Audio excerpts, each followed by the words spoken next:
Hi, thank you for clicking on my short video on my LinkedIn account.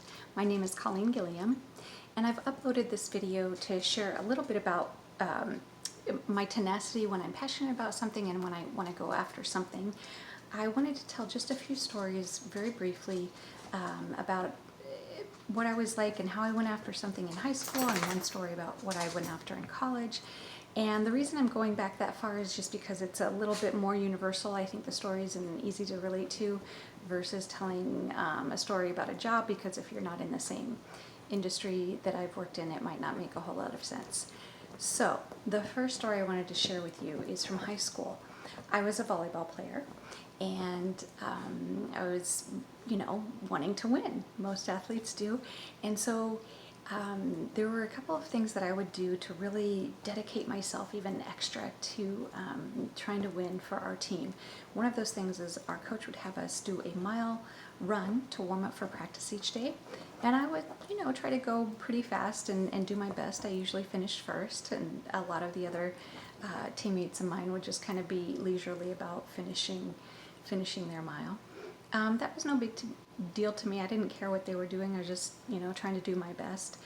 And the other thing is, in the off season, we would participate in tournaments a couple Saturdays each month. And so on Friday nights, I would not go out drinking. If I went out, I'd come in early and I wouldn't drink. And so a lot of my teammates, again, thought this was a little bit extreme. But I wanted to win. I wanted to do well, and I even, took it seriously in the off season to train and do my best. So years later, I found out from one of my teammates, who also is a childhood friend of mine, that the other girls on the team used to aim at me when we would have serving practice, and I was on the other side of the court. They used to try to hit me because they thought I was such a goody two-shoes in doing these things. So I'm glad I didn't know at the time and only found out later.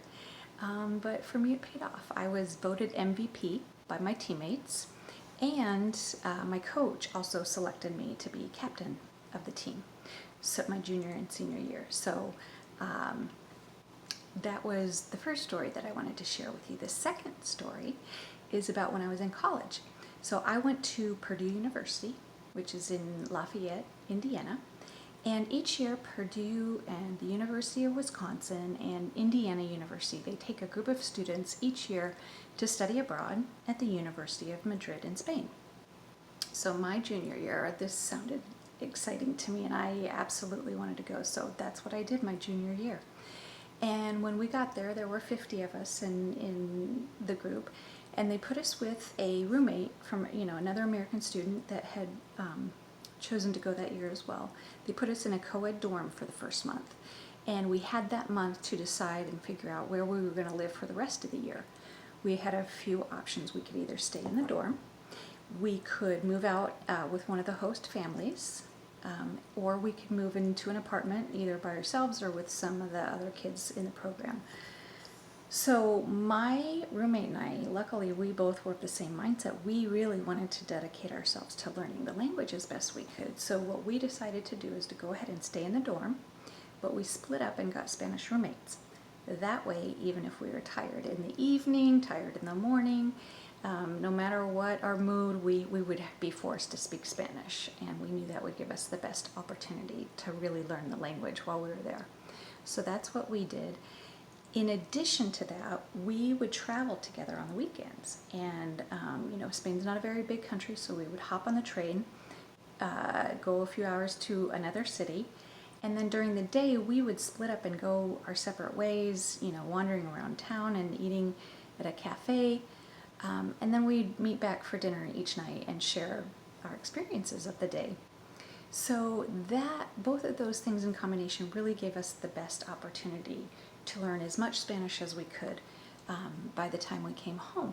We were both actually really surprised to learn that most of the other students in the program, they didn't really care that much about being able to speak Spanish that much better when they came home. They just thought it was a fun experience overseas. But I was really dedicated to not only learning the language, but I really worked hard at perfecting the accent in Spain.